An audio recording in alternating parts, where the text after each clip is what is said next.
میرے محبوب کریم علیہ نے فرمایا اللہ پہ بھروسہ رکھ کے سویرے نکل جانا رزق کی تلاش میں۔ کس پہ بھروسہ رکھنا ہے؟ نکلنا تمہارے ذمے ہے، یہ نہ کہنا کہ گھر بیٹھوں گا تو یہیں آئے گا، نکلنا تمہاری ذمہ داری ہے، جتنی ذمہ داری ہے وہ پوری کرنا۔ اللہ پہ بھروسہ کر کے نکل جانا تمہاری ذمہ داری ہے، رب کا ذمہ ہے تمہیں رزق دینا، وہ ضرور تمہیں رزق پہنچائے گا۔ یا رسول اللہ صلی اللہ علیہ وسلم کس طرح پہنچے گا؟ تو ذرا حضور کے لفظوں کا حسن بھی دیکھیے۔ نبی پاک صلی اللہ علیہ وسلم نے فرمایا جس طرح موت تمہیں ڈھونڈ لیتی ہے نا کہ تم کہاں موجود ہو، جب وقت آتا ہے تو انسان پاکستان میں ہو تب بھی آ جاتا ہے، جدہ میں ہو تب بھی آ جاتا ہے، مکہ میں ہو یا مدینہ طیبہ میں وقت پھر بھی آ جاتا ہے۔ فرمایا جس طرح موت تم جہاں بھی ہو تم تک پہنچ جاتی ہے نا، اس طرح تمہارا رزق بھی تم جہاں موجود ہوتے ہو اللہ وہاں پہنچا دیتا ہے۔ تو یا رسول اللہ صلی اللہ علیہ وسلم کس انداز میں؟ تو فرمایا نکل جانا تمہاری ذمہ داری ہے۔ فرمایا سویرے پرندے بھی نکل جاتے ہیں، شام کو جب لوٹتے ہیں تو اللہ انہیں پیٹ بھر کے روزی عطا فرماتا ہے، حالانکہ ان کو نہیں پتا ہوتا ہمارا کارخانہ کہاں ہے، ہم نے کہاں جا کے مزدوری کرنی ہے، ان کو نہیں پتا ہوتا کہ ہمارا دفتر کہاں ہے، ہم نے کس آفس میں بیٹھنا ہے، ان کو نہیں پتا ہوتا کہ ہم نے کہاں جا کے مال خریدنا ہے اور کہاں سے ہم نے پھر اس کو دوبارہ بیچنا ہے، انہیں خبر نہیں ہوتی۔ اللہ پہ بھروسہ کر کے نکل جاتے ہیں۔ نکلنا تو تیرے ذمہ ہے کہ نہیں؟ فرمایا وہ تو ڈیوٹی کر، شام کو اللہ جو رب پرندوں کو روزی دیتا ہے وہ تجھے بھی عطا فرمائے گا۔ ایک بات اپنے ذہن میں یاد رکھ لیں، رٹ لیں کہ جو میرے لیے بہتر تھا میرے رب نے مجھے دے دیا ہے، تو بات ختم ہو گئی۔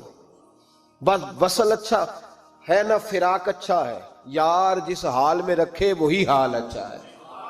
بس جو میرے حق میں بہتر تھا میرے رب نے مجھے، مسئلہ یہ ہے کہ تو اس پہ راضی ہونے کو تیار نہیں۔ حضرت علی کرم اللہ تعالیٰ وجہ الکریم نے میرے نبی پاک کی ایک حدیث بیان کی ہے، اور جناب علی جب یہ حدیث بیان کیا کرتے تھے تو حضرت مجاہد فرماتے ہیں یوں لگتا تھا کہ جیسے حضرت علی ہمیں ہر پریشانی سے نکال رہے۔ مولا علی شیر خدا رضی اللہ تعالیٰ عنہ فرماتے ہیں کہ مجھے میرے نبی پاک صلی اللہ علیہ وسلم نے ایک طریقہ دیا تھا ٹینشن فری ہونے کا۔ آپ فرماتے ہیں مجھے تو بڑا راس آیا ہے، تم بھی اگر کر لو گے تو تمہیں بھی فائدہ دے گا۔ کہا وہ کیا؟ تو حضرت علی کہنے لگے محبوب علیہ السلام نے فرمایا تھا لوگو تم اللہ کے دیے ہوئے تھوڑے رزق پہ راضی ہو جاؤ، وہ تمہاری تھوڑی عبادت سے تم سے راضی ہو جایا کرے گا۔ بس تم 2 نفل بھی پڑھو گے تو اللہ راضی ہو جائے گا، تم 1 رکوع بھی سویرے اٹھ کے پڑھو گے تو وہ راضی ہو جائے گا، وہ تمہارے 313 درود شریف سے راضی ہو جائے گا، تم اس کے دیے ہوئے تھوڑے رزق سے راضی ہو جاؤ۔ ٹینشن اس لیے ہوتی ہے کہ ہم راضی نہیں جو اس نے ہمیں دیا ہے۔ وہ حل میں مزید کی جو دوڑ ہے نا، حل میں مزید کی، بے قدرہ کچھ قدر نہ جاتی، کیتی خوب تسلی ہو، دنیا دار پجاری زردے، کتیاں دے گل ٹلی ہو، بک بک روشن اکھیاں تکیو ویکھ حویلی کلی ہو، تے کوچ نصیر اساں جد کیتی پہ جانی تھر تھلی ہو۔ تو یاد رکھیں یہ جو ہے نا مصیبت کے مال آ کیوں نہیں رہا، وہ سامنے والا پلاٹ میرے گھر کے سامنے ہے گھر کے سامنے، پر رجسٹری میرے نام کیوں نہیں؟ یہ مصیبت سانس نہیں لینے دیتی۔ موٹر سائیکل کھڑی کرتا ہے نا جب آ کے دکان سے روٹی کھانے آتا ہے، دفتر سے گھر آتا ہے، کاروبار سے آتا ہے، تو جہاں موٹر سائیکل کھڑی کرتا ہے وہ ٹینشن بڑی ہے کہ کبھی میری ہو جائے نا یہ والی جگہ بھی، تو میں یہاں بھی بورڈ لگاؤں اپنے نام۔ اس نے مالی پریشانی پیدا کی۔ تو جس حال میں ہے، کیونکہ تو نے اپنا یہ حال خود نہیں بنایا، جس نے بنایا ہے وہ بڑا بہتر جانتا تھا کہ تو اسی حال میں اسے اچھا لگتا ہے۔ تو اسے اسی حال میں، ایک بزرگ تھے تو ان کی طبیعت بڑی علیل ہو گئی، بیمار ہو گئے، تو اللہ نے آزمائش دی تو کیڑے پڑ گئے وجود میں۔ ایک کیڑا یہاں سے کھا رہا تھا، اللہ والے بڑے راضی رہتے ہیں اس کی رضا پہ، تو کیڑا یہاں کھا رہا تھا تو نیچے گر گیا، تو بابا جی نے اٹھا کے پھر وہاں رکھ لیا، کہنے لگے جب اس نے تیری ڈیوٹی مجھے کھانے کی لگائی ہے تو میں اس بات پہ راضی ہوں، تو نیچے کیوں گرتا ہے؟ بس ٹھیک ہے کھا، جب اس نے تجھے ڈیوٹی جو تیری لگائی ہے۔ سالبہ بن عبد الرحمن ایک صحابی تھے، سالبہ غالباً، نبی پاک صلی اللہ علیہ وسلم کی خدمت میں آئے، کہنے لگے یا رسول اللہ صلی اللہ علیہ وسلم غربت بڑی ہے، میرے لیے دعا کریں اللہ زیادہ مال دے۔ تو محبوب صلی اللہ علیہ وسلم نے فرمایا تو جس حال میں اچھا ہے وہ تیرے لیے بہتر ہے، جس میں تو ہے وہی حال تیرے لیے۔ فرمایا تو جس حال میں ہے نا وہ حال تیرے لیے بہتر ہے اسی میں رہ. کہ نہیں حضور دعا کرے. فرمایا سال بعد تو باز آ جا. حضور دعا کرے. فرمایا تو باز آ جا. 2-3 دفعہ کہا, ضد کی. محبوب نے فرمایا جا پھر اللہ تجھے زیادہ پیسے دے گا. چند بکریاں خریدی, اتنی برکت ہوئی کہ بکریوں کے ریوڑ بن گئے. پھر کچھ بکریاں بیچ کے گائے خرید لی, ان کے بھی ریوڑ ہو گئے. پھر کچھ اونٹ اونٹنیاں لے لی, ریوڑ ہی ریوڑ. پہلے 5 وقت مسجد میں آتے تھے, اب فجر اور عشاء رہ گئی. پھر مال زیادہ ہوا تو مدینے شہر میں کوئی جگہ ہی نہیں, مدینے سے باہر حویلی خریدی, پھر جمعہ ہی رہ گیا. جمعے کے جمعے آتے. زکوٰۃ کا حکم آیا. میرے نبی کریم علیہ السلام نے حضرت ابو ہریرہ کو بھیجا. فرمایا جا اسے کہہ تیری زکوٰۃ بنتی ہے 2.5%. سالبہ کے پاس حضور نے پیغام بھیجا. پہلے تو کہا تیرے لیے بہتر نہیں مال. جب اصرار کیا تو بڑی برکت ہو گئی, بڑا آیا تو فرمایا زکوٰۃ دے. 2.5% زکوٰۃ ہے. اب جب سوچا کہ 5 اونٹوں پہ ایک بکری جائے گی اور بڑا سارا مجھے دینا پڑے گا, اب جب غور کیا تو یہ تو نہ کہا کہ میں نہیں دیتا. حضرت ابو ہریرہ سے کہنے لگے نبی کریم علیہ السلام کی خدمت میں عرض کرنا کہ میں خود آؤں گا. حضرت ابو ہریرہ نے آ کے عرض کی یا رسول اللہ صلی اللہ تعالی علیہ وسلم. حضور وہ کہتے تھے میں خود آؤں گا. تو کہتے ہیں محبوب نے ٹھنڈی سانس لی. فرمایا اسے کہا تھا کہ تیرے لیے مال بہتر نہیں. اب ہلاک ہو گیا, ہائے افسوس ہلاک ہو گیا. ان کو بھی تھوڑی دیر کے بعد احساس ہوا کہ یہ میں نے کیا کیا. نبی پاک کو ہی کہہ دیا نہیں ہے, حضور کو کہہ دیا بعد میں آؤں گا. اب دوڑے آئے, عرض کی حضور میں سارا کچھ لے کے آیا ہوں, قبول کر لیں. محبوب نے فرمایا گویا بلال حبشی کی خشک کھجور بھی قبول ہے, اور صہیب رومی ایک اٹی باندھ کی لائے تو وہ بھی قبول ہے, اور عمار بن یاسر اور مصعب بن عمیر اگر 2 دینار دے جائیں اور کوئی پرانا جوڑا کسی سپاہی کے لیے چھوڑ جائے تو وہ بھی قبول ہے. لیکن تو اپنا لاکھوں لے کے چلا جا, تیرا کوئی نہیں قبول. معاف کر دیں. فرمایا جا معاف کیا, پر پیسے لے کے نہ آنا. اگلے سال پھر آئے, بندے ہوئے ہاتھ ہیں. محبوبہ میں دولت کا کیا کروں گا, آگ لگانی ہے, قبول کر لیں. فرمایا تو لے جا, تیرا نہیں قبول. گرا جو ان کی نگاہ سے وہ سنبھل نہیں سکتا. حضور نے وصال ظاہری کیا تو جناب صدیق اکبر کے پاس آئے, لاکھوں کا مال. ابو بکر قبول کر لو. تو جناب صدیق اکبر کہنے لگے اس کا کر لوں جس کا نبی نے نہیں کیا, چل جا کوئی نہیں چاہیے. حضرت عمر کے زمانے میں قحط پڑ گیا, بارشیں نہیں ہوتی, غلہ نہیں ملتا, حالات خراب ہے, مالی طور پہ بحران آ گیا, غربتیں, مجبوریاں, تکلیفیں. آ کے روئے, عمر میرا قبول کر لو, مجھے معافی تو مل گئی تھی نا. فرمایا معافی اپنی جگہ پہ, پر جس کا مصطفیٰ نے قبول نہیں کیا. بہت سارے لوگوں کو پتہ ہی نہیں کہ ان کا قبول ہی نہیں ہوا, اور وہ الجھے ہوئے, انہیں خبر ہی نہیں کہ اصل بات کیا ہے. فرمایا جس کا مصطفیٰ کریم نے قبول نہیں کیا, اب ہیرے اور جواہرات بھی لے کے آئے تو بھوکے مریں گے, پر اس کا قبول. اس بات پہ راضی رہو جس حال میں اللہ نے رکھا ہوا, اس حال میں راضی رہو. یہ جو مصیبت ہے نا دیکھنی کہ وہ بھی میرے پاس, تمہیں کیا پتا, کبھی پوچھ تو صحیح اس سے وہ کس مصیبت کا شکار ہے جو مالی طور پہ بڑا امیر ہے. تو اس کی طرف دیکھ کے اپنا دل برا کرتا ہے. بس جس حال میں رب نے رکھا ہے اس حال میں رہ.